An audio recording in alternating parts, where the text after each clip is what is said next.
Oh, are we live? We're going live already?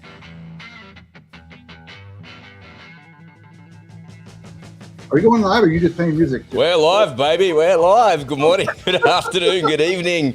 Welcome to the Unspoken Truth, ladies and gentlemen. I like to catch Ed unawares there on the other side. It's always a little bit of fun. I'm your host, Rob Russ, and I'm joined by my good mate, Ed Anderson, over there in Minnesota. We're live here every day at 5:30 a.m. Sydney time and 2:30 p.m. Minnesota time. Ladies and gentlemen, if this is your first time here, Ed and I take a look at the unspoken truth behind the stories in the mainstream media. We're going to give you a heads up on some of the things that are happening so you can be prepared and ready and you know what to expect. And we've got two of those stories for you here today. And we're also available as a podcast over on Spotify, Apple Podcasts, and wherever you get your audio content. So pop on over to those locations and make sure you search for the unspoken truth, and don't forget to subscribe over there. We're also available on Telegram and Twitter, and we post a lot on a daily basis over to those locations. So make sure you come on over and join us on Telegram and Twitter as well. And don't forget, if you're watching on YouTube, to like and subscribe to the show as well. How you doing today, Ed? You good, mate? I'm good. I'm just trying to load up one of my things. You caught me by surprise, man. Usually we start trying to keep you on your toes, man. Usually we start like 6 minutes from now. I mean, is anybody been watching? I think we threw everyone off. We started. People are going to come in at the usual time, or we're going to be halfway through the program. That's okay. You catch up there as we're going, and I'll keep doing this intro for us because we've got a lot going on here on the show today. The markets, I asked Ed what he was doing today, and he sent me a message that said, urgent, the markets are puking, what's going on? Looks like we've got a bit of a sell-off going on there. So if you haven't been paying attention in the last couple of hours or today at all, folks, make sure you have a look at your charts and make sure you got your stops in place, or maybe you're actually getting in on the short side of the trade. Who knows what's happening there for you there, but we're going to take a little look at some charts, we all know that we'll figure out exactly what's going on in relation to that today as well. There's been a couple of developments over the last 24 hours in the voice to Parliament here in Australia, and I'm going to share with you why the left try and keep on silencing people with shame, guilt, and calling everybody a racist. They don't like free speech. They're the proponents of free speech. They're the ones that are advocating for all of these green new policies and all this craziness that's out there, but they're the ones that are immediately trying to shut you down when somebody doesn't agree with them. It's a very, very strange paradox that happens in the universe. I'm going to have a look at the Zaporizhzhia nuclear power plant as well. I'm going to show you a quick video. The Ukrainians have been saying for a while that they've rigged it to blow. The IAEA came out yesterday and said, no, it's not rigged to blow. What are you talking about? But I got a photo, I got some satellite imagery, some open source intelligence that show you something on the roof. I don't know. Is it bird poop? Is it explosives? Is it a broken tile? I don't know. I'll show you the video and I'll let you decide what's going on there. If indeed they are going to blow that building, it doesn't look like the reactor building. It looks like the administration building next to the reactor.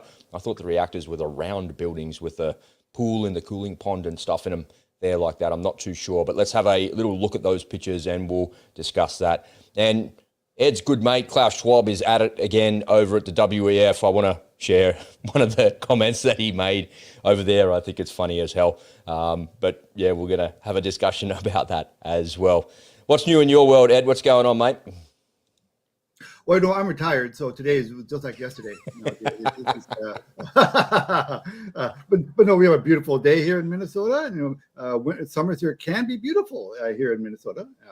But whenever there's not snow on the ground, it's a good day. So you don't shovel in the sunshine, baby. That's what matters, huh? That's right. Do you have to really shovel the snow out of your driveway like that? Sure. Well, yeah, we don't have ferries to come and do it for us. I don't know. I don't know, man. I have never really shoveled snow. I think I've been to the snow one time, man, and I hated it. I've lived in Minnesota with snow all my life, and I still hate it. So, I remember being down at Thredbo, just asking myself, like, how is this fun for anybody? This skiing bullshit, man. These hills, the people, like, none of it was fun. But I think the snow in Australia is a bit shit. Because Susie's like, she loves it, right? She loves the snow. She loves going skiing. She loves all of those things. But I think she was a bit spoiled because her experiences in Europe, in Austria and places like that as well. So, and then when she shows me videos of those places, I'm like, oh yeah, and I can see why you'd like that. Like, honestly, the Thredbo village is about as big as where I live here in Cronulla, and the hill, you could probably walk up the hill. You get to catch a chairlift up there, but it's pretty small. And I just, the irony is, some of my dream vacations, I'm on my bucket list. One thing I would like to do, I'd like to take one of those trains in the wintertime, like in Norway or through the Alps during the wintertime during a snowstorm, because it is beautiful, to look at. So the best way to enjoy snow is through a window with an air-conditioned glass vessel of some description. But it is beautiful. I mean, I would like to see. I would like to have a nice like Norwegian Christmas, with the snow I mean, I've never had a Christmas without snow. So for me, Christmas is snow. So I can't. I often, daydream and fantasize about, the snow this Christmas. Like dude, you're gonna hate Christmas in Australia, man. You'll hate it. Oh, I know. I would like to do. I'd like to have a Christmas in Cronulla, one time to see what it's like. Dude, it's like 39 degrees, it's like 115 degrees Fahrenheit. You're like, man, this is just really unpleasant. It's lucky though, because we live at the beach and you just go down the beach and go for a swim if you want to. And it's sometimes Christmas days are like the hottest day of the year for some reason. It's ridiculous. I've got mixed feelings about the ocean because again, it's one of you've got to romanticize things, right? I sometimes fantasize about taking one of those, a sailing trip, like from LA to Hawaii or Fiji or something, and just be out there in the ocean. But that's the romanticism of it, right? Because that once you're out there, the waves are bouncing you around, and you can't cook properly. You probably can't. Probably take you a while to learn how to eat properly. And you know what's out there when you go and do those things? Nothing, man. Right. There's nothing there.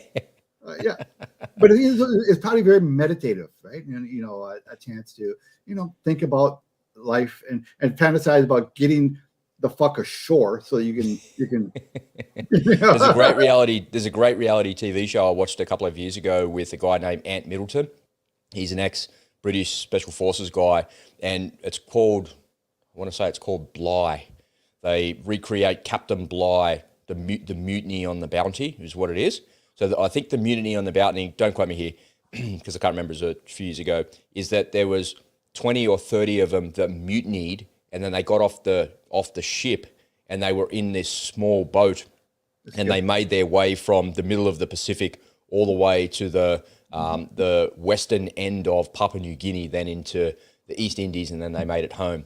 And the reality TV show is that. So they drop them off. Of course, it's all controlled and stuff. You can't just leave them to their own devices. They'll probably die in the modern world, and they nearly do. But it is one tough place. And one of the things that I remember about being in the Navy and being in that part of the world is that the water is so calm. And in that part of the world, it's called the doldrums. So where you live in northern United States and where I live in the southern hemisphere, down the bottom of the globe that we live on, the weather systems are very frontal. So you have, high pressure and low pressure, and the differential creates the weather. But in the tropics, you don't have high and low pressure the same way. The differential is not big enough to create huge amounts of wind and huge amounts of weather systems. So it's all about convective weather. So the sun heats up the ocean, which creates the clouds, which creates a bit of wind, but there's only so much of that can go on during the day. That's why it's called the doldrums. And in that series, they really show the doldrums, and these guys are sitting on the boat, man, and it's 30 degrees in the sun. They don't have water. They're dehydrated, and it's what it's like to be shipwrecked. And it's a reality show about being shipwrecked, and it's a reality show about leadership and how Ant gets them through that. And man, what an adventure it actually is. He actually tattoos the name Bligh on his hand, and when he gets home, one of his wife is pregnant. She has a baby boy, and he calls him Bligh.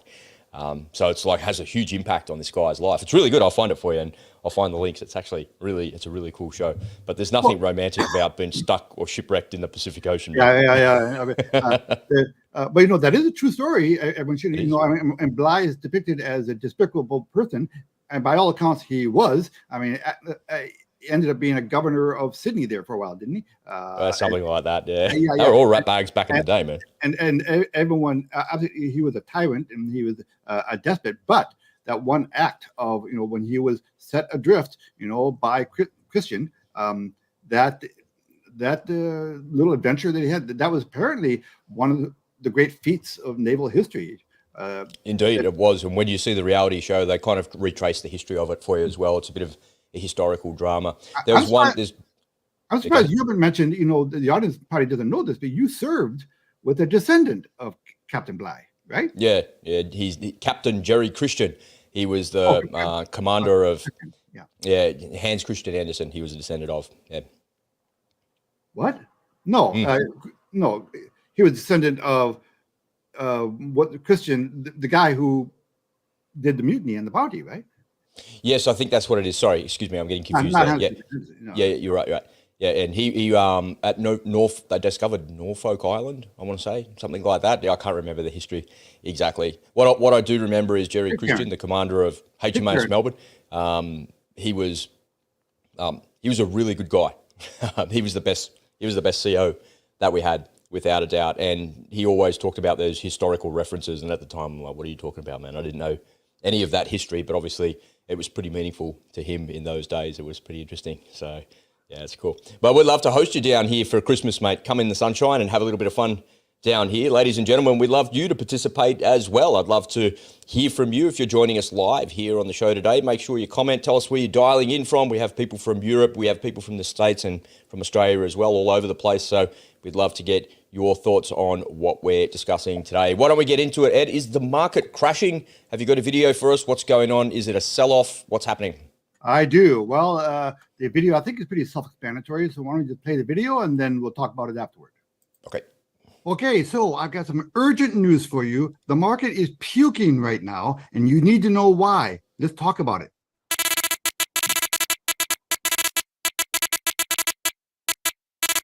Okay, so for those of you who are just hearing about this, the market is tanking very dramatically as I'm speaking. So why is this happening? Well, there was a jobs report out today from ADP, and it really shocked the market. Now, unexpected news is what makes markets and stocks or anything have a dramatic spikes in one direction or another, right? And today was a very dramatic, unexpected news event. So let's take a quick look at the news and talk about why it's having such a devastating effect on the market today. So headline, what the heck? ADP reports massive surge in employment in June. The U.S. economy added a stunning 497 jobs in June, according to ADP's employment report.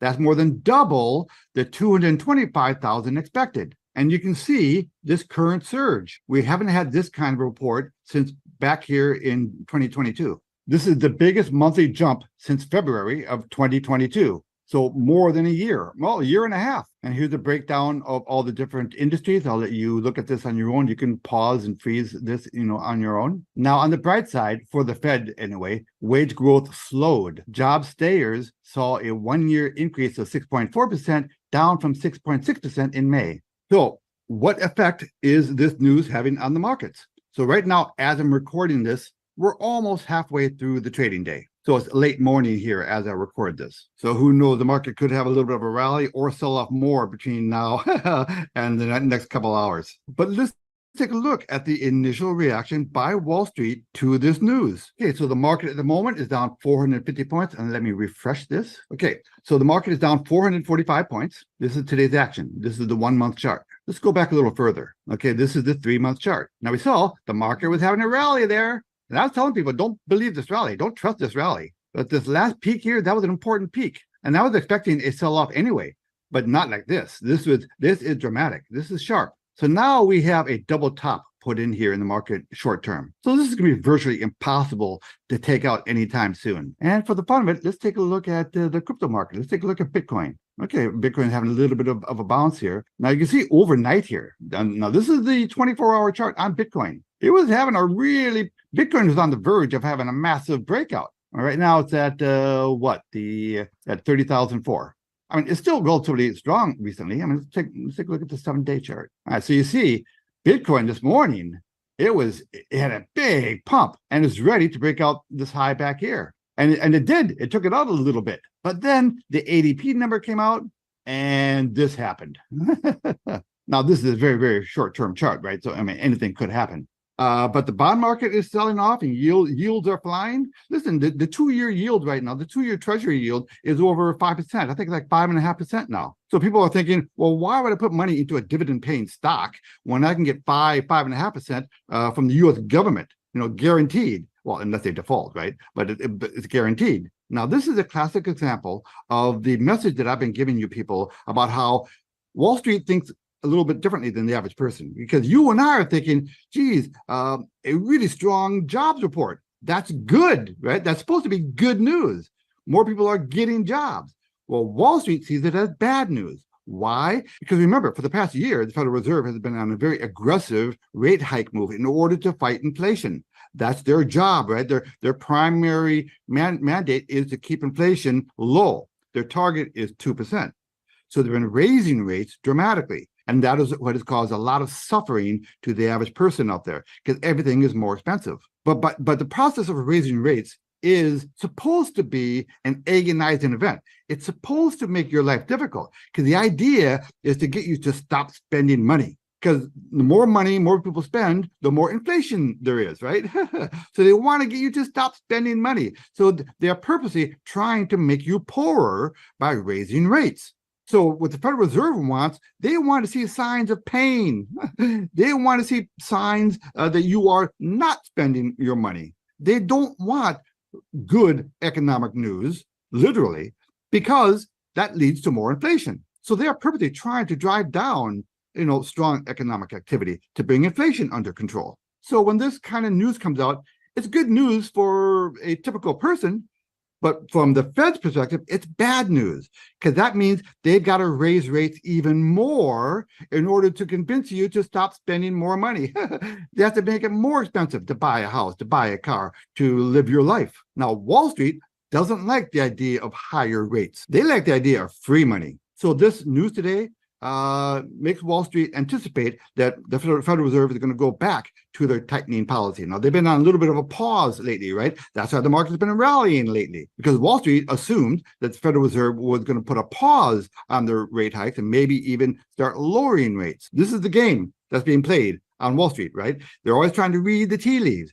They're always trying to anticipate what's going to happen 6 months down the road. Wall Street is a discounting mechanism. So this is a classic textbook example of how good news can be bad news from an investing perspective. And the reason why it's down so sharply today is because it was a surprise. Wall Street always acts the most dramatically when a news event is a surprise event. And I want to make one final point about the real estate market, because I've been telling you that there is going to be a comeuppance in the real estate market. But real estate prices have been staying stubbornly high. And if you're wondering why, I'll tell you why. Because a lot of people bought their houses when interest rates were low, and they had a 1 or 2 or 3% mortgage, maybe even a 4% mortgage. Well, now that interest rates are going up and up and up, they don't want to sell their house, because if they sell their existing house, with their existing mortgage at a low interest rate, they're going to have to go out and buy another house, right? They need a place to live, right? But the new interest rate is going to be dramatically higher.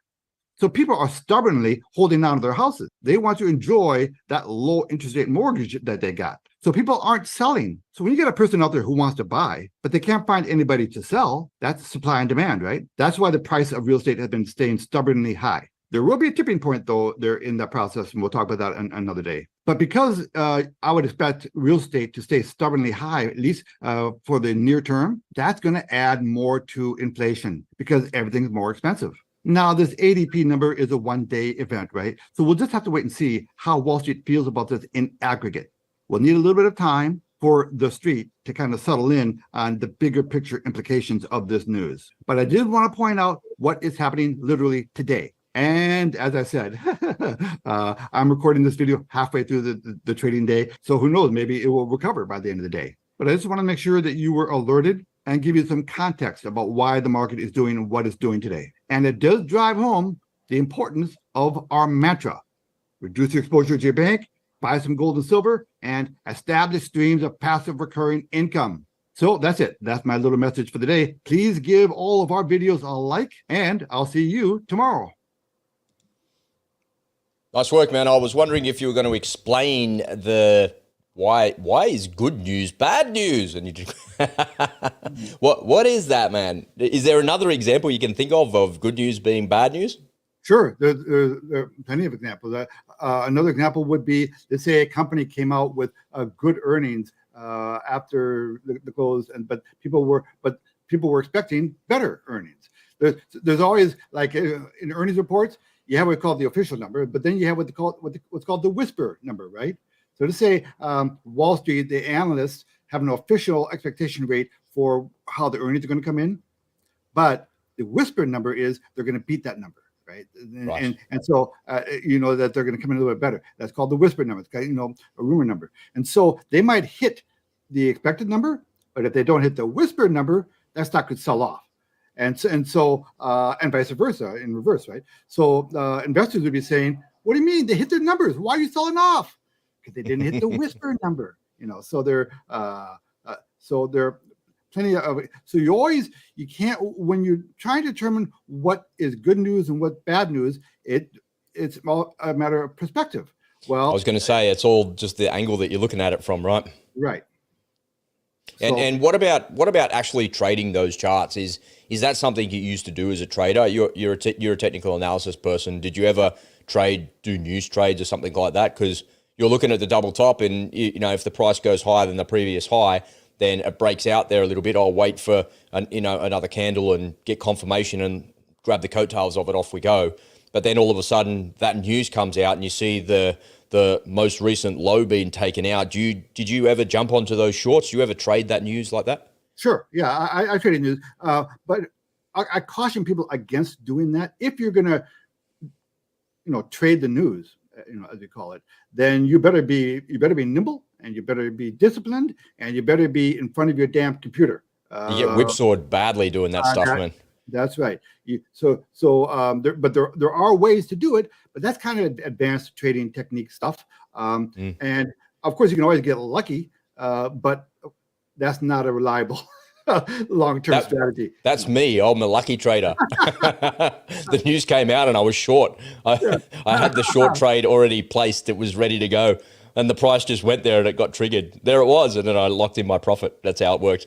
There you go. And, that's that classic example of, lock in your profit and let the winner run a little bit. So I used to let it do that. I used to move, I'd be triggered into the trade and I'd move it in to the price of entry, the difference in the spread plus about 10%. So I'd always lock in 10%, and then I'd just let the rest of it run.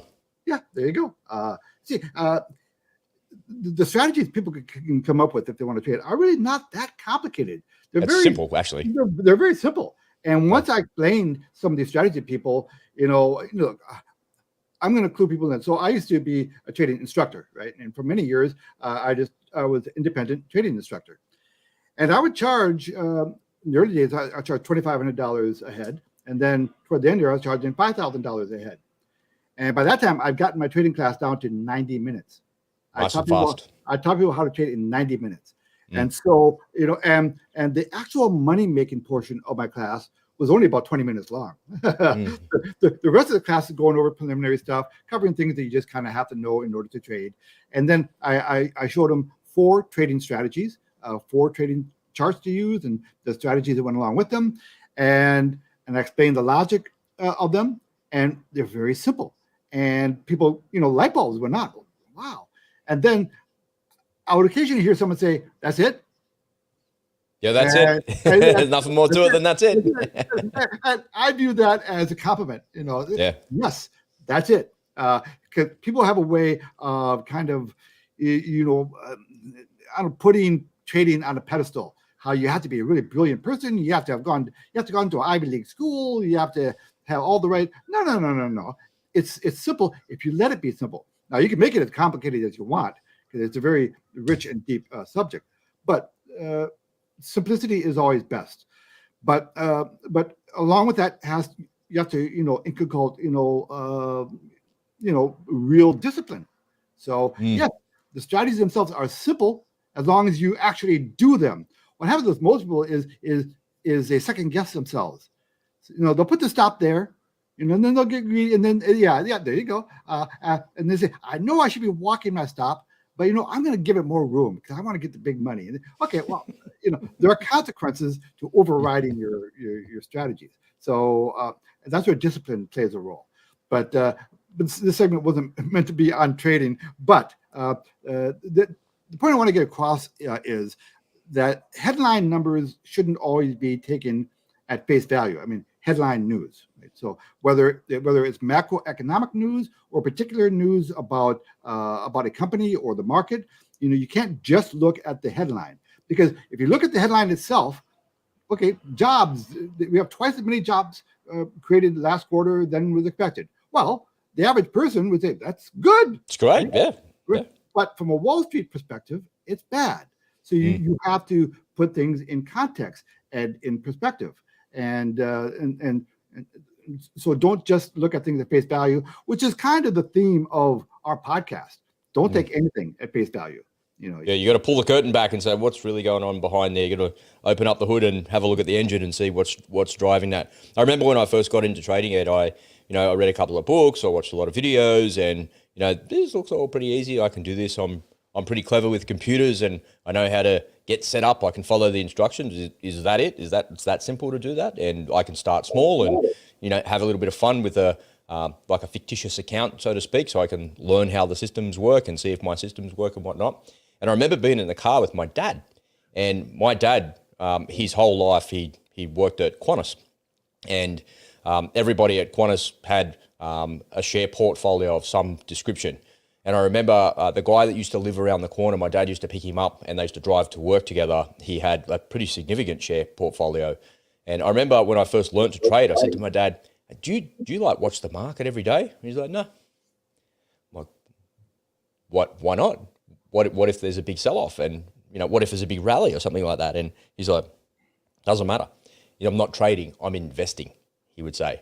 And it took me a long time to understand that mentality but it was back in the day before computers, and my dad got involved in buying shares and things when it was in the newspaper.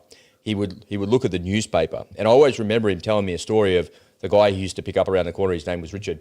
He'd pick Richard up, he'd get into the car, and he'd have the broadsheet newspaper, and he'd be like looking through there to what it is that he was going to buy and sell and stuff like that. And I remember back in the day looking at the newspaper and all of those things thinking, what is any of this? How could anyone make a decision about any of this? But it was the thing. It was printed in the physical newspaper, and that's how it used to be.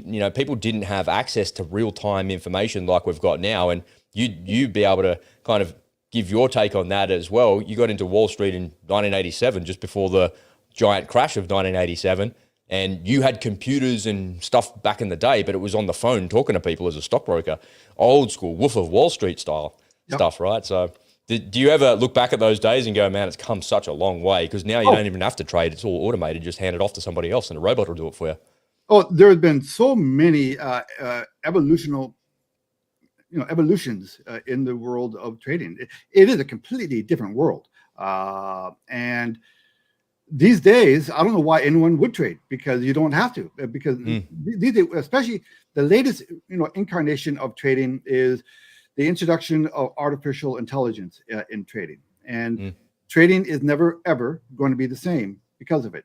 So as we know, artificial intelligence is affecting every aspect of our lives. And that includes the world of trading. So now I'm in a program that where they use artificial intelligence, and there's no way I'm going to beat that program consistently. I might get lucky here and there, but on a consistent basis, that program blows away anything that I can do. And then, so my advice to most people who are thinking about trading is, why? Why bother? Just farm it out. Give your money to these guys, let them trade it. They take their cut, you get your cut, and you're going to be way ahead. So, but when I started, it takes away all the heartache of a news report or something going up, and then I don't have to look at it. You can be like my dad, just reading the newspaper happily, going, I don't care if it goes up or down, because the robot's going to take care of it for you. Yeah. So these days, and speaking as a former trading instructor and a guy who loves trading, I like the intellectual challenge, of trading. For most people, I'd say, don't bother. If any of you out there would like to know about that program, reach out to us. I can fill you in on what the program is. We're not going to talk about it here in the program because it's not really appropriate. But we can fill you in on the side about it. But yeah, trading. But for me, to your point about investing versus trading, okay, for me, investing is a dirty word. You don't invest? You're not holding on to something? No. Even if I'm holding on to a stock or whatever it is long term, I still have a plan in place. So picking the right stock or bond or crypto, it's useful, but it's not nearly as important as what your plan is.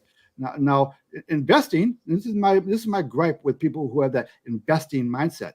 There's no plan there. You're hoping, man. You're hoping. You're assuming that it can never go down, or that over the long period of time it has to go up. No, I promise you, it doesn't have to do anything. It doesn't have to do anything. It can absolutely go down. So, investors, their general plan is to buy and hold. Well, buy and hold is not a strategy. That's hoping. Hoping is not a strategy.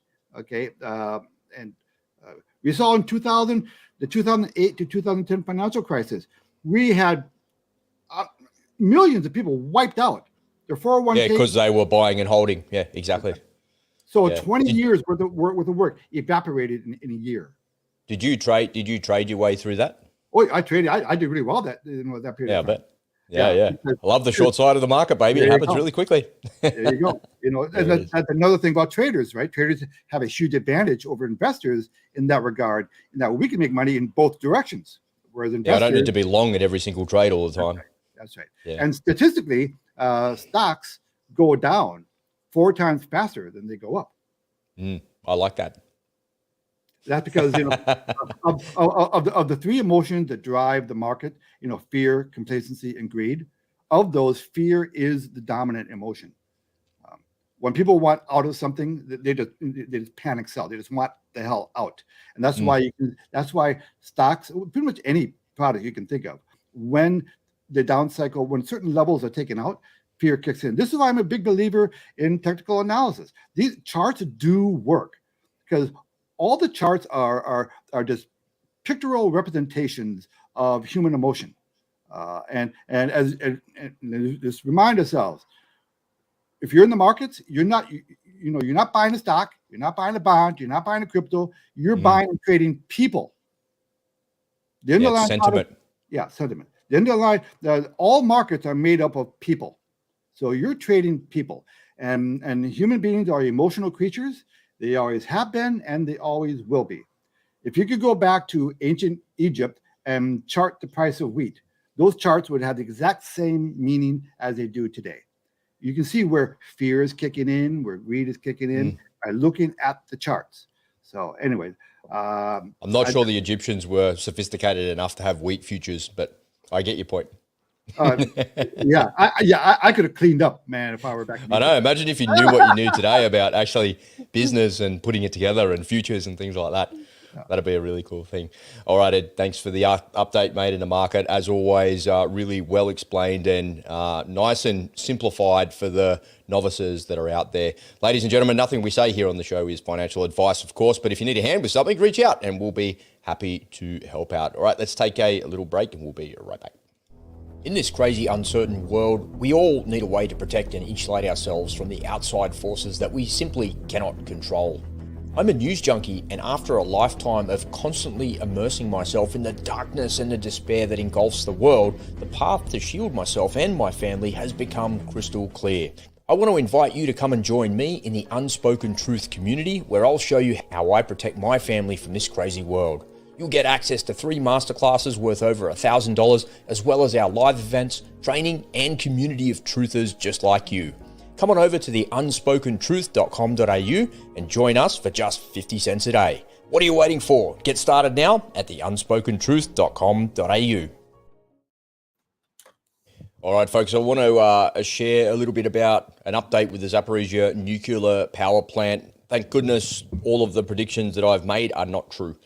Thank goodness nothing has happened. The Ukrainians haven't attacked it and the Russians haven't blown it up, which is only a good thing. I've got a graphic here that I want to share with you. It's a little GIF. You need to watch it quickly to see what's actually going on, but I'll play it a couple of times so you can see. So this is the before picture here. So that's the power plant from above, and it's a bit hard to see. Watch the cloud go away. You can see it. As the cloud goes away, you'll see what's on the roof, and there's a couple of little red boxes that appear. So right there is where the Ukrainians are saying the Russians have rigged the roof of this place to actually blow. I don't know. What does that look like to you, Ed? It looks like a newspaper. looks like something blew in on the top and just landed. I don't know, man. Come on, I think, come on, man. You got to be better. You got to do better than that. Yeah, that's what I thought too.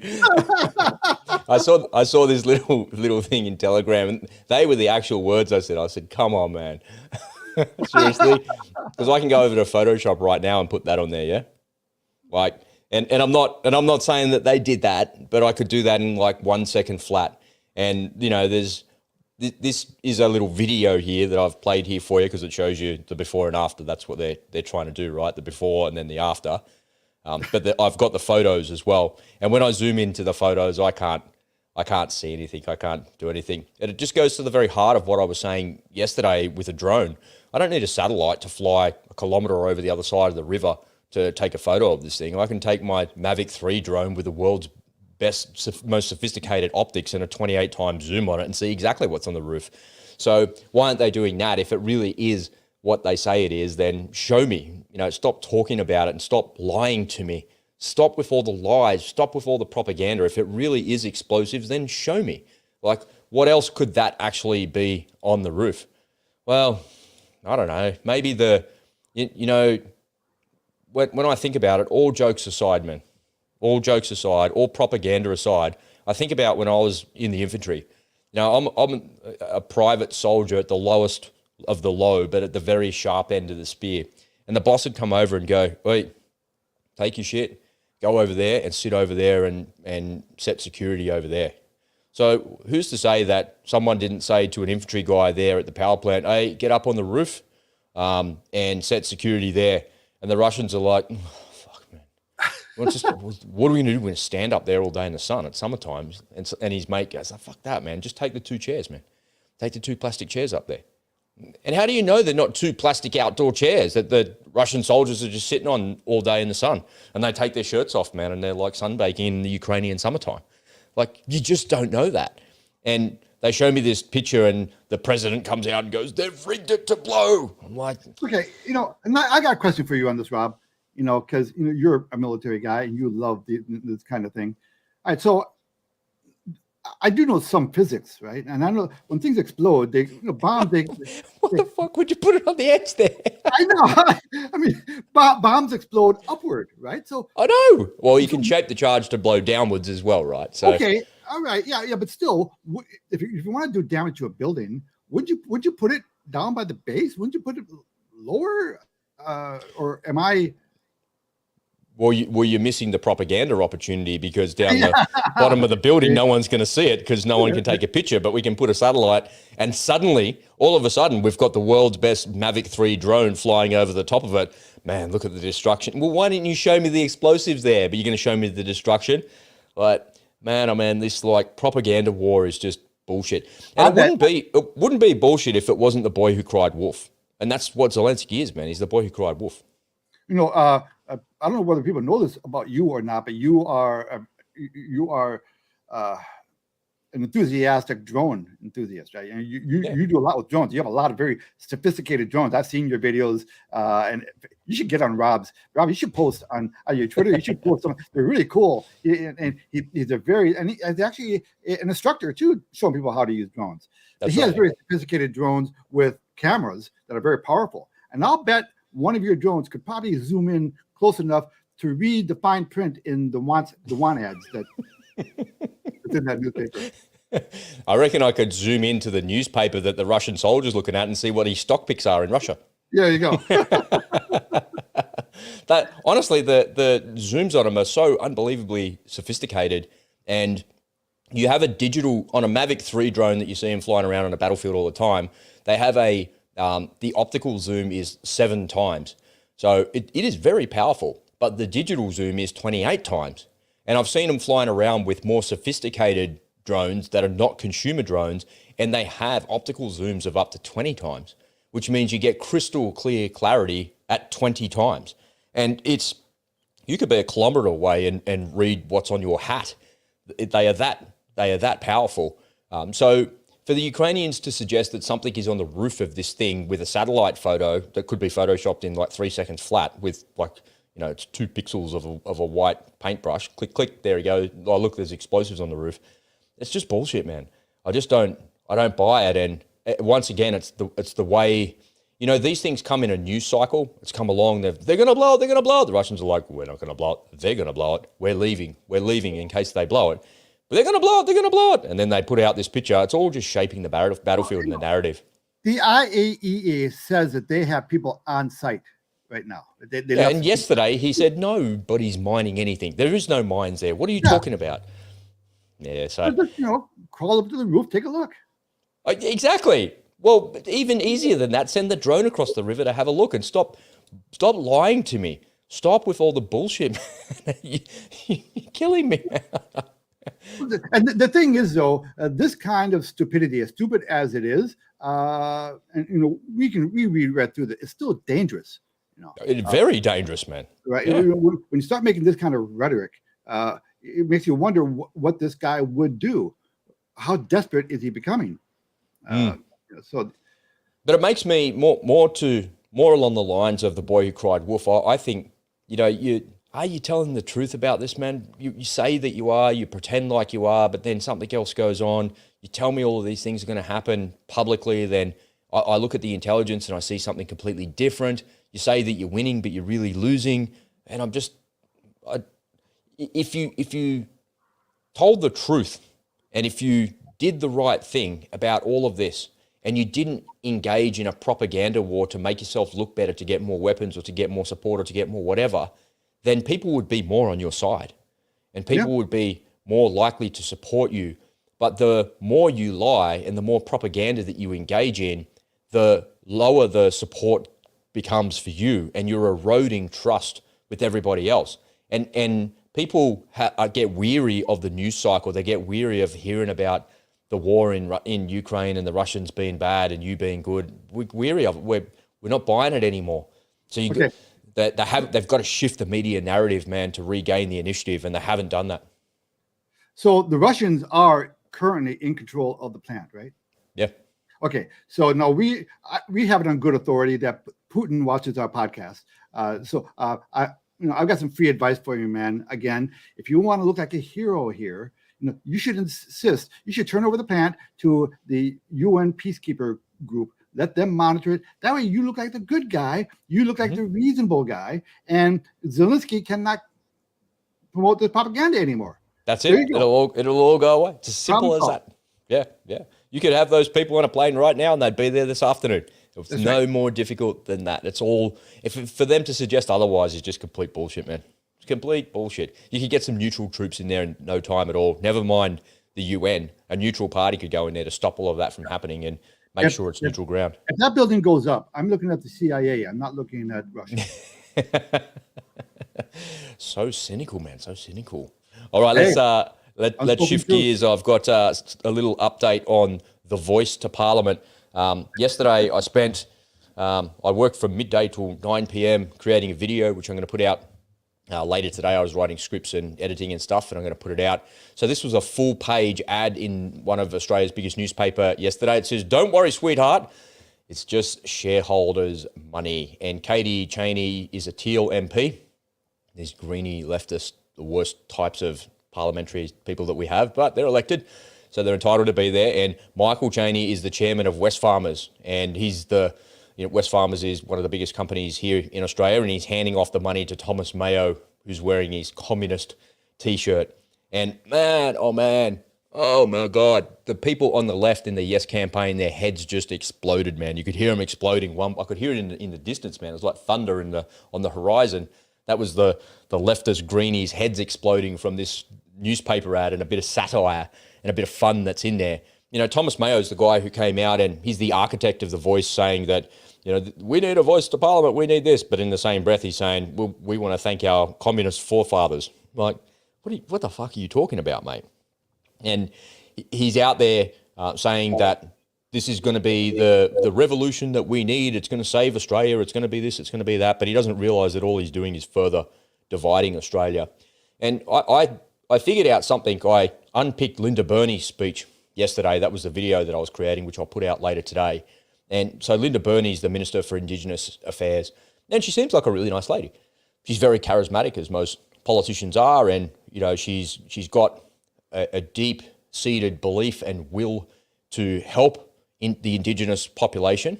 But when you when you pull back the curtain, and here's the unspoken truth about the voice. We have huge bureaucracy here in Australia about Indigenous population, and most countries do. Most Western countries have some element of guilt about the past, and there's the sins of the father that need to be absolved by the current generation, even though nobody alive today was responsible for anything that happened, and the people that are in the Indigenous population were not on the receiving end of any of that anyway. It doesn't make any sense. But I put into ChatGPT, and I was looking because I couldn't find the statistics clearly, and she's saying that we need a voice to Parliament because nobody's been listening. And I'm like, what are you talking about? No one's listening, man. Don't they spend $4 billion a year on these types of things? I asked ChatGPT, I asked Google, and I look, and over the last 20 years, on average, they've spent $3.6 billion per year on these specific things and related to the voice to Parliament. And we all agree, this is the irony in all of that, right? So she's saying, we need a voice to Parliament because no one's listening. And I'm like, $4 billion a year says that people are listening, and the government is listening. They're listening, but it's not working.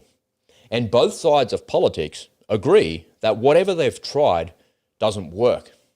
And here's where I arrived, Ed. And it's actually a pretty big sort of revelation when you think about it. So think if you were going to use $4 billion and you're going to distribute that across only 3.7% of the Australian population, and you're trying to do a series of things to close the gap to help, Indigenous lifespan is much lower than everybody else in the population. They have these health issues. They have alcohol problems, drug problems, mental health problems. They have all of these problems, right? And the government is trying to solve these problems to close the gap to give them a better opportunity. Essentially, what they're doing is it's a socialist policy. So all of these people that like socialism and greeny stuff and communism and all of that, right here in Australia, in the last 20 years, in the last 50 years in Australia, none of the socialist policies of our government have worked. And we both admit, both sides of politics admit that it hasn't worked. And it hasn't.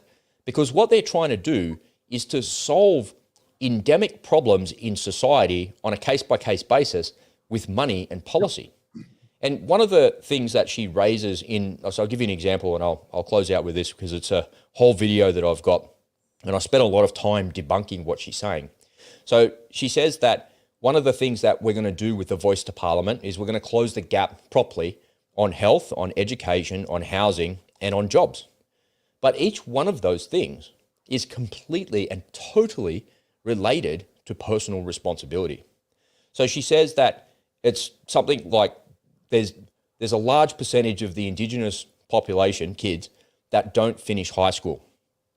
And she's insinuating that the voice to Parliament is going to be able to keep more kids in school. And we do know that if you stay at school, you're more likely to be successful, right? You might go to university, you're more likely to get a better job. There's a whole bunch of reasons why. We already know that. So that's a good thing. And so her intention is fantastic, right? I like her intention. It's great. I like the idea of her trying to solve the problem of kids going to school.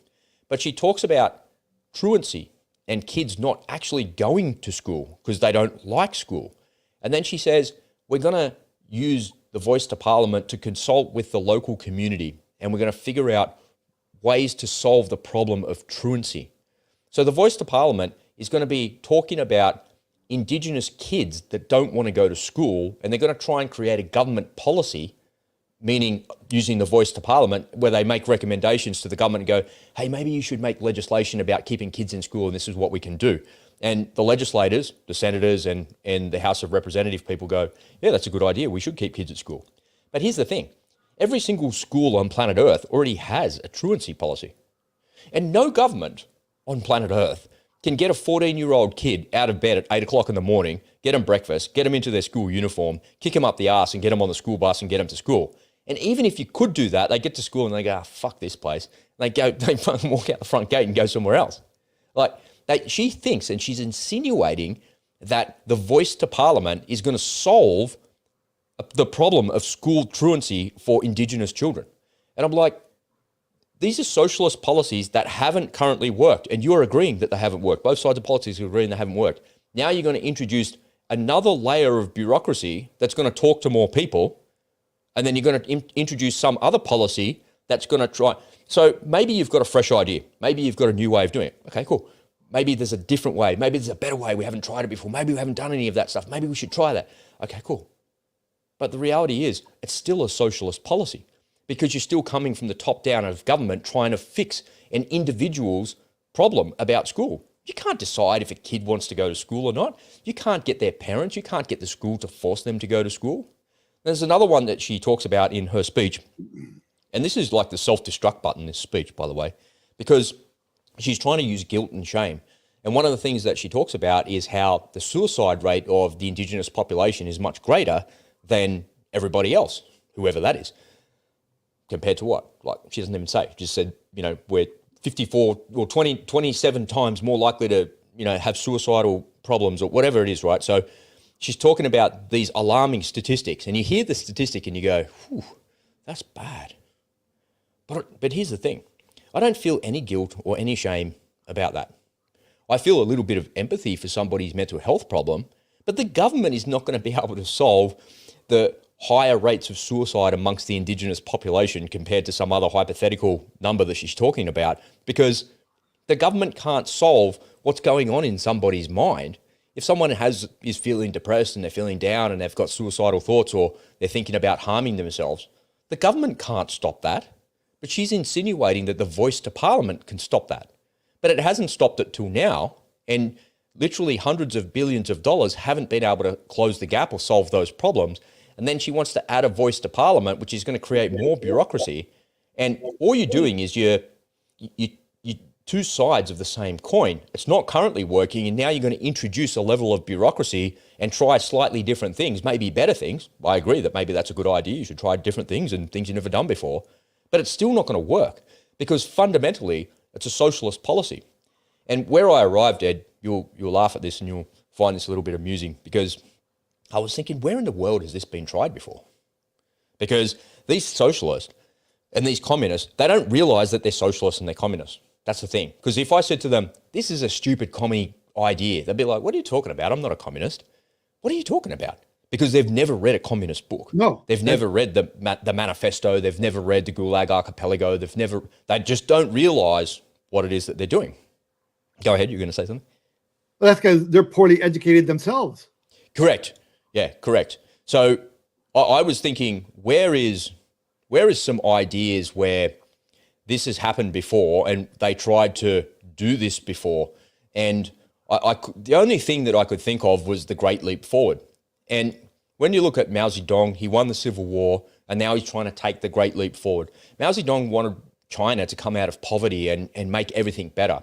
And so in a communist society, they have centralized controllers, and the centralized controllers say that this is how things should be, because we know better than all of you put together, because we're a bunch of intellectuals, we're really educated, we have practical experience, we're in the real world. And so this is exactly what they're saying about the voice to Parliament. We're going to appoint, I think it's 27 people that are a cross-section of society. We're going to use diversity and equity. There'll be old people, young people, there'll be boys, there'll be girls, and it will be an equal representation of everybody in Aboriginal society to be able to come together to implement these things. So it's exactly the same as what they did in communist China. And I'm not saying that these people are communists. I'm not saying that at all, not for a second. But the idea of what they're trying to do has been tried before. Let me just read you a little passage. So the Great Leap Forward was launched in 1958 as an ambitious economic and social campaign to rapidly transform China from an agrarian economy into an industrialized socialist society. So you could argue and remove the words Great Leap Forward and say voice to Parliament, and you're saying that the idea was to rapidly transform or to close the gap, to use Australian words, from where they are to where they want to be. So if I go on a little bit further, it says the policy had disastrous consequences. The implementation, so what they did is the implementation of the communes disrupted traditional agriculture practices and caused widespread chaos. Peasants were forced to abandon their small-scale plots to work in large collective farms, often leaving insufficient time and resources for cultivating personal plots. The centralised planning and production targets imposed by the government led to unrealistic goals, exaggerated reporting, and misallocation of resources. So what had happened as a result of that, the collectivized policy disrupted the existing social fabric of rural communities. Traditional social bonds and networks were weakened as peasants were forcibly relocated and their land redistributed. So that sounds a lot like native title to me. Sounds a lot like a treaty to me. Sounds a lot like we're going there. So history doesn't repeat itself, but it certainly rhymes. And a lot of what the policies are that they're describing and how they're trying to do it has very, very clear parallels to Mao's Great Leap Forward as it relates to agriculture. And if I close out about it, the two socialist policies of the Great Leap Forward and the agricultural collectivization highlighted the detrimental consequences of top-down, centrally planned approaches to agriculture. The forced collectivization and disregard for individual incentives led to agricultural failures, economic hardship, and a widespread human suffering. And if you remember the story, there was a famine. Yeah. So the Chinese government, the Chinese collective hive mind of communists who thought that they knew better in the farming practices, forced the farmers to dig down this deep and plant there and water this much. And they controlled every little nuance of society to do that. And they created a famine. And as a result of the Great Leap Forward and the farming collectivization that that's talking about there, 45 million people perished. 45 million people perished. Now, I'm not saying anybody is going to die in this as a result of the voice to parliament. I'm not suggesting that, not for a second, not for a minute. But what I am saying is that the parallels are exactly the same. And it doesn't matter if there's a voice to parliament or there's the current system that we currently have. You have a top-down approach that is not working. It doesn't work. But if you have the voice to parliament that takes a bottom-up, grassroots approach, that's also not going to work because you're still the top-down bureaucracy implementing what you're telling me to do from the bottom up, whether or the top down. It doesn't matter. Neither way will work because what you're doing is using socialist policies, and the socialist policies are the things that don't work, not your ability to not listen to the people in charge. It's the socialist policies that don't work. And I'm looking at this going, none of these people have read the Gulag Archipelago. They haven't read this. They don't know about Mao. They don't know about Cuba. They don't know about Vietnam. They don't know about China. How can they not know this shit, man? How can they not know about the Soviet Union? How can they not know about the Chinese Great Leap Forward? It just fucking boggles my mind, man. Well, they either don't know about it because they're poorly educated themselves, or they don't care because they're blinded by their ideology. They're power hungry. They want the power. They want to be able to control and dictate the way you live your life. This is where capitalism can solve all these problems. Capitalism will solve almost every problem that the earth is faced with. And it comes back to that word that you mentioned in there, incentives, and then I'll throw in another word, accountability. Now, the solution that I would have with it, if you really want these people to be better educated, the Aboriginals, then, why don't you create a charter school system? Now, in America, I'm sure there too, you have the private schools system and you have public schools, right? Public schools, free, right? Private schools, you got to dish out for it. Well, the private schools know that if they want to demand money or command money from people, they're going to have to produce a better quality product. So people prize sending their kids to a private school if they can at all afford it. They want to send them to a private school because they know they're going to get an actual better education than from a public school. Well, okay, so you go to the Aboriginal community and maybe there's no money for any private schools there. Okay, I get it. Okay, that's where you can help out. Say, all right, we're going to help set up charter schools, but it's going to be based on an incentives program. If your standardized test scores go up X amount, you're going to be rewarded with some extra dough from the government. So rather than throwing money at problems with no accountability, why don't you put, at the very least, put little benchmarks there of accountability? And because there are people out there who are well educated, maybe they've got their education degree, they know how to teach, but they got a little bit of capitalism in them too, and they want to make a little extra dough. And they say, you know what? I think I could teach these kids better than they're being taught right now. I bet I could improve their test scores, and I can make money in the process.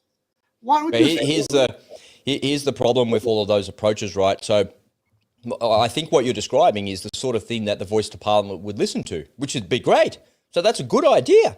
you've got a great idea there, and you could present your idea that, hey, I'm an entrepreneur, I've got all of these teachers, we could build this, can you get me some funding to do that? They'll go, sounds like a good idea, why don't we try it and give it a go? What we've tried so far hasn't worked. So the voice to Parliament, I think, is a good thing there, because now these people can listen at the grassroots level to see what can actually be done to close the gap and help these problems. But here's the thing, Ed. My missus, and let me just give you a personal anecdote. My missus used to work in Department of Education here in New South Wales, and she worked in a thing called Teacher Exchange. And it's a really cool program. So in the United States and Canada, they would have like a sister school. And so the teacher could put their hand up and go, hey, I want to go to Canada for a year and teach over there. And that teacher can come here, and they'd swap houses, and the families would come over, and Susie would sit in the middle of it and coordinate it all, right? And it was a big thing as a government incentive. It's great for people's careers. It's incredible experiences that people have. It's good for the students. It's just a really good program to work in. And one of the programs that she had to work in, she used to work international, but she used to work on a thing called rural exchange. And so what they did was they would take the university students who were in the final year of uni, and they were usually in the last, I want to say last like 6 months of their training. They're about to graduate, right?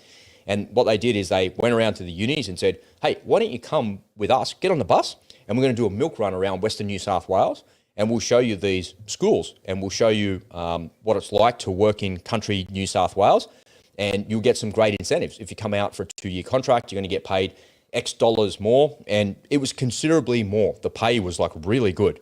And the government's trying to attract new blood into these places.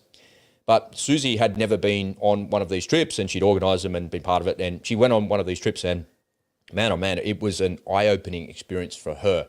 Not from the perspective of travelling around Western New South Wales. She'd done that before. But you travel around Western New South Wales, get off the bus, and then go into the classrooms with the teachers and with the student teachers that are about to graduate to give an experience. And most of these Indigenous kids that were coming to school, they only came to school because the teacher bought them breakfast. And the kids would come to class and they had no food, and the teacher's like, what do we do? And the school doesn't have funding to supply food. And the teachers would just go and buy like some muesli bars and little bits and pieces and stuff, and they'd spend their own money to feed the kids that were in their class because the kids had no food. So there really is an Indigenous gap. And she saw that amongst a bunch of different schools that they went to. I think they went to about a dozen different places. This was a while ago as well. So it is a real thing. Poverty and Indigenous malnutrition is a real thing. And the underprivileged part of their society is a real thing, but it's part of all societies. I can go out here in Western Sydney, or even here in Cronulla, in an affluent part of Sydney, and find the same thing. The same things exist because, to your point, people just don't take personal responsibility for themselves. Mm-hmm. If parents don't take responsibility, then what happens is it flows on to the children, and the children are on the receiving end of that, and they can't do anything about it. That's why it's such a tragedy, and that's why it's such a bad thing. But here's the punchline to the really bad joke, and I'll sum it up with this. If the government gives handouts to the Indigenous population, what they do is the way I describe it, after looking at it for 9 hours yesterday, what they do is they freeze people in society, is the way I describe it.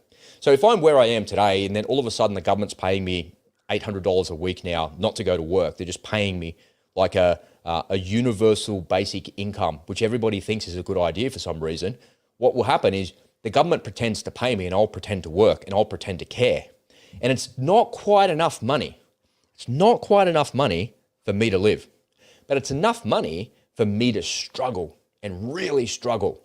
And then people are then forced to make decisions about the little amount of money that they actually have.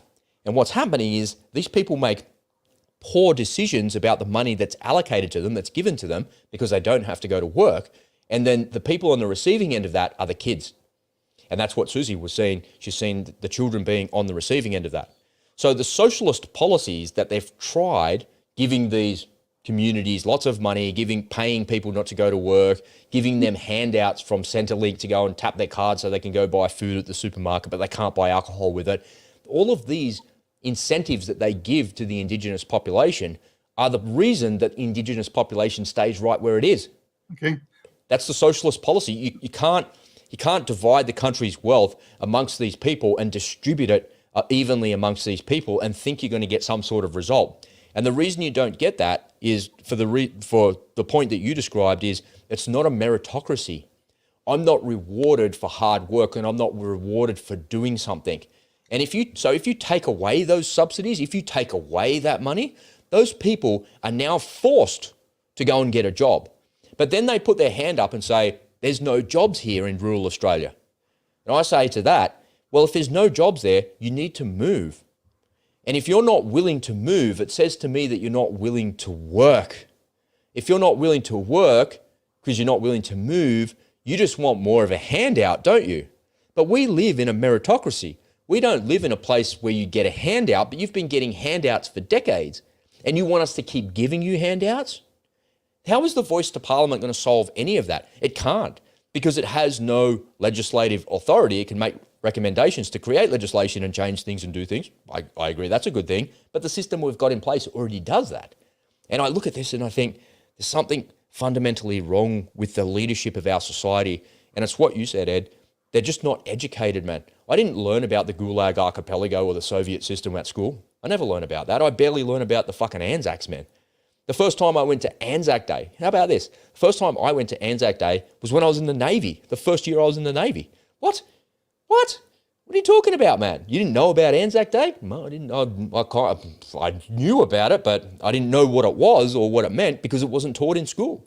I didn't know about Australian soldiers being captured in Singapore or the Burma Railway or the Death March in the Philippines. I didn't know about anything to do with Australian military history. I only discovered all of that as I got older. Then I wish I'd been exposed to all of those things.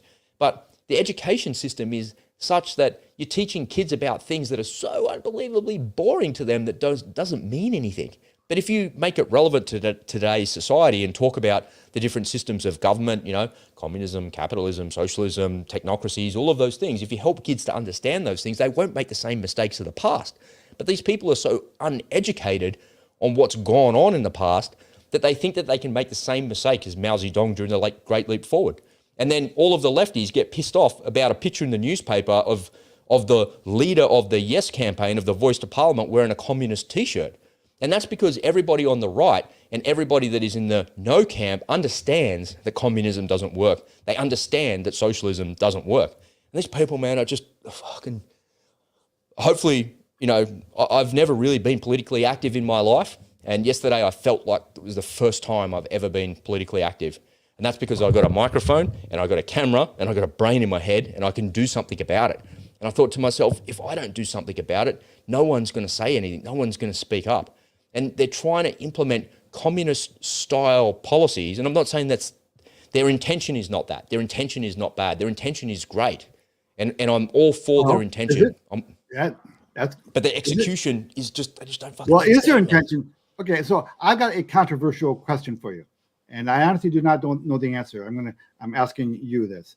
And I'm wondering whether their intentions are actually noble. I'm wondering if their approach is actually racist. Are they trying to impose their values on a culture that isn't particularly interested in their values? I don't know anything about really the Aboriginal community there. Me neither. And I'm an Aussie. But you're asking me to decide about that. I don't think so. I think the answer is no. Okay. I think if I give them the benefit of the doubt and you don't be a dick about it, and I take the emotion out of it and try and think critically, I think essentially what they're doing is saying, here's a segment of society. Forget about the fact that it's Indigenous for a second. Just put that aside. Mm-hmm. Here's a segment of society that is underprivileged.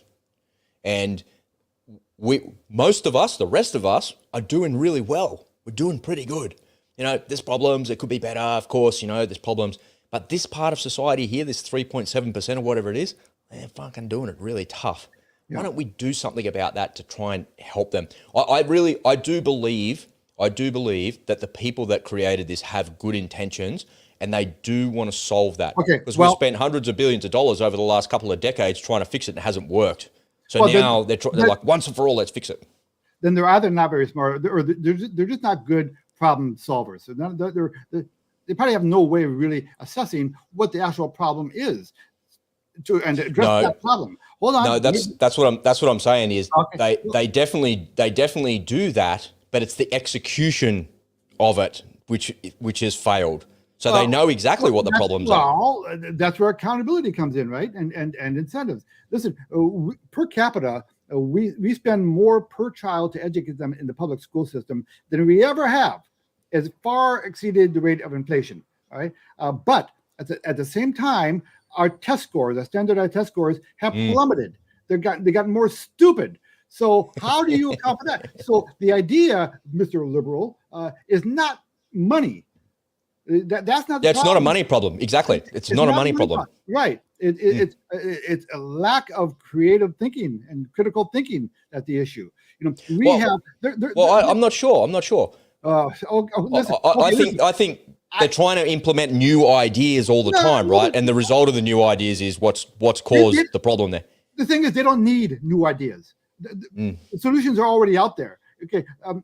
In America here, we have charter schools and we have private schools who have who come up with systems to teach previously struggling students and make them hugely successful for really cheap because they know how to educate. They know how to prioritize the subject matter. They know how not to waste time teaching children about critical race theory, but instead teach them what 1 + 1 is. They teach them actual education so they got their priorities right, and they know how to teach. The actual work of being a teacher and how to disseminate that information effectively to students. And there's tons of examples. So go to one of those successful small alternative schools. Ask them how they do it. Ask them whether they can come over and teach us how to do it. Well, that's the idea of the Voice to Parliament, right? Is that they have these solutions that are recommended to them, and then the Voice to Parliament could go to the legislators and say, hey, can we get some funding to go and do something like that? Okay, the thing is, as long as they're not just throwing money at it, hoping that it works, and say, well, it worked. But that's before. There should be accountability and incentives. They should say, okay, we're going to give you a little money to get started, okay, and then we're going to give you more money as you show success, and have benchmarks in there. Okay, as your standardized test scores get to this level, we're going to reward you with a bonus, that kind of thing. And you take those and you set up half a dozen or a dozen charter schools, and they can each do carte blanche, whatever you let them do it their own way, and success will find a way of they'll compete for having the most effective program, right? And as long as they're incentivized, and they'll be in the community, and they'll figure out what the particular issues is for that community. Why isn't little Johnny showing up? We gave him a power bar, he ate it, and then he went home.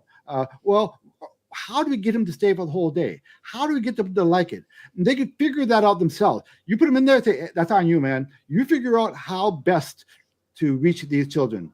And if you're but that's where it breaks down, right? Is the ideas that you have are great, and they're the sorts of ideas that the Voice to Parliament will bring to it, but their ability to control the truancy problem, or to fix a food problem, or to solve any other random problem that might be there is what they're actually looking at. Like the nuanced minutiae of the day-to-day like that. It's like you can't solve those problems. The Voice to Parliament is not going to solve the problem of school truancy. It's not. Just won't. Well, not if they do it their way, not the way they're thinking. Exactly. And that's what they're talking about, right? So, but if you incentivized in a capitalist way, in a meritocracy style system, to create charter schools and to create all these things, the charter schools will take care of the truancy problem. Yeah. But that's what I'm saying. She's raising in the National Press Club that the Voice to Parliament is going to fix the school truancy problem, but it's just not true. So I want to close out with this final point, because I was really, I wasn't going to do this. I wasn't going to get involved in it. I didn't want it. None of this affects me. Who gives a shit if there's a Voice to Parliament or not? But I think these people need to be held accountable. So the Minister for Indigenous Affairs gets up and says, in the National Press Club, so to the press of all of Australia, the media, and most of them are pretty disinterested when you look at the video of the crowd. They're all kind of like looking at their phones and text messages. And they've had lunch, and they've had like a bit of an insulin spike, and they're like, fuck, I'm ready for a little lie down, man. Like, what's this woman talking about? Like, it's kind of funny when you look at it like that. But she gets up and says, she gets up and says that the Aboriginal children are born with less opportunity here in Australia. So that's just a bold-faced lie. So the Indigenous Affairs Minister is lying to the Australian population by saying Aboriginal children are born with less opportunity in Australia. But I would argue that at no point in a human being's life is the playing field more level than where you were born. You were born in the United States. I was born in Australia. Do you and I have an equal opportunity? No, because you have a different system over there to what I have over here. If you were born in South Sudan when there was a war going on and your parents were running away from the bad guys trying to kill them, do you have the same opportunity as an Aussie? No. If you were born in Afghanistan? No. What about if you were born in India? No. What about if you were born in the UK? No. It's a different opportunity in the UK than it is here in Australia. But if you were born in Australia and you're an Indigenous child born in Australia, do you have any more opportunity than a normal person that was born up the road here in Sutherland Hospital? No, you have exactly the same opportunity because you're both born in Australia. And you might be born into poverty. That might be true. But you have the opportunity to pull yourself out of that anytime you want. I did. But if you're from South Sudan and you're born into poverty, you don't have the opportunity to pull yourself out of that the same way you can here in Australia. So she's lying to the Australian public. She's a liar. The Minister for Indigenous Affairs is a bold-faced liar. And she has the gall to get up in front of the national media and say that Indigenous children have less opportunity and it's not an equal playing field for them when they're compared to other people that are born in Australia. And when I saw her lying like that in front of everybody, I thought, fuck you, I'm going to call you out on that. And I'm just going to keep calling you out. I'm going to make 500 videos about you lying, saying that this is not a level playing field and Indigenous kids don't have an equal opportunity. It's just not true. What it comes down to is this. It comes down to personal responsibility, because the baby doesn't have any more of an opportunity than any other baby that's born on the same day as them here in Australia, but the parents do. They've got the same opportunity. That Indigenous mother has the same opportunity as the white Caucasian immigrant mother in downtown Melbourne. She has the same opportunity. But if she chooses to remain in poverty, if she chooses to take a handout from the government, if she chooses to drink alcohol and smoke cigarettes and stay in an abusive relationship, that is her choice. And so the Indigenous Affairs Minister saying that Aboriginal children are not born into a level playing field and have the same opportunity as everyone else, that's a lie. She's a liar. And the whole thing, the whole voice to Parliament is not going to solve a baby's opportunity. A baby doesn't have an opportunity. A baby has parents that create opportunities for it. But if the parents are not willing to take responsibility for themselves, then the voice to Parliament is not going to solve that problem. The voice to Parliament is not going to get inside someone's brain and go, oh, fuck this, man, I better go and get a job. Or, geez, I wish I had more money to buy groceries or something like that. That's just not going to happen. And I'm just, my mind in the last 24 hours, I went to bed at 11 o'clock. I got up at 4 o'clock and I was writing the script for this, and I was just watching it really carefully, because maybe I could be swayed. And the only person that's going to sway me is the minister, because she's the one who knows best. There's no other activists or anything like that. But when I saw her lie, I thought she needs to be called out, and all of Australia needs to know that she's a liar. All of Australia needs to know that she's making Aboriginals a victim. And the hypocrisy and the irony of it all is she's an Indigenous person herself, but she owns 5 houses, and she's the Minister for Indigenous Affairs in Australia. This woman took personal responsibility for herself. I don't know the girl, but I bet you she worked really, really hard to get into that position. And now she's in that position. She's always wanted to be there, and she's worked her ass off to stay there. I bet you she works 12-hour days. She works her ass off. She's on the phone constantly answering emails, dealing with the media, all of this bullshit of being a politician. She busted her ass to get there. But then the irony is she doesn't want anyone else in the Indigenous population to do what she did. She just wants to give them a handout and solve everything with a voice to Parliament and solve it with money and different ways of doing things. And once again, it's an elitist, socialist idea where the communists in China thought that they knew better about agriculture than the people on the ground. She thinks that the people in the voice to Parliament, the 27 representatives, will know better than the people on the ground. They won't. Even if you listen to them, you won't do any better because you're using the same bureaucracy to implement it. It's doomed to fail before it even starts. Anyway, that's been my last 20. You wonder what I do after I close out this? That's what I've been doing all day yesterday. No, I know. All right. Let me shift gears to something a little bit more lighthearted before we close it out. He's at it again. Your mate's at it again. Klaus Schwab.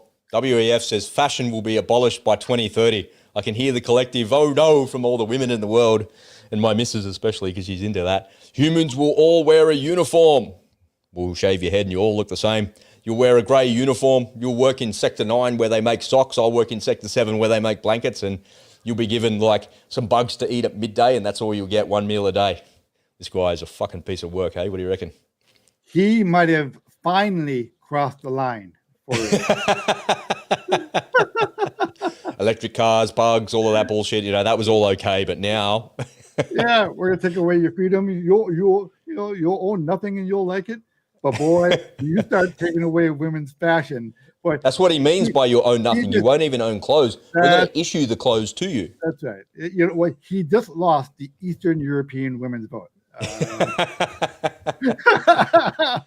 When I was in the Navy, on a warship, you wear overalls, and it's very easy. You don't have to think about what you're doing. And when you finish work, you come home and you just huck it in the washing, right? In the mess, and then someone goes away and does the washing. The most junior engineering guys standing there all day with the washing machine and the dryer, and they come out and they dump all the shit there in the mess, and you fold everybody's overalls and you fold them so you can see their name tag, and then you put there's all the electricians, there's the engineers, there's the combat guys, there's the bosun guys, and you put them all, and they live under the seats that you sit on in the mess, and you go in there. Sometimes there's 20 people, and like, hey bro, I just got to get my overalls out and get out and pull out.